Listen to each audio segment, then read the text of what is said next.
Hello everyone. আপোনালোকক আজি পুৱাই কি দেখাবলৈ লৈছো চাবচোন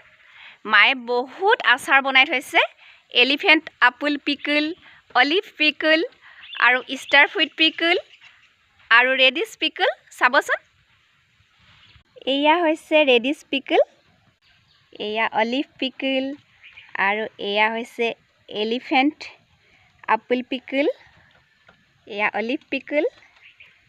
আৰু এয়া জলফাই কেঁচা জলফাই আধা পকা ৰ'দত শুকুৱাই থোৱা হৈছে আচাৰ বনাবলৈ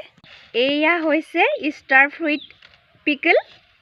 কৰ্দৈ আচাৰ মাই বহুত টেষ্টি বনায় আৰু এয়া হৈছে শুকান জলকীয়া আচাৰ বনাবৰ কাৰণে শুকুৱাই ৰখা হৈছে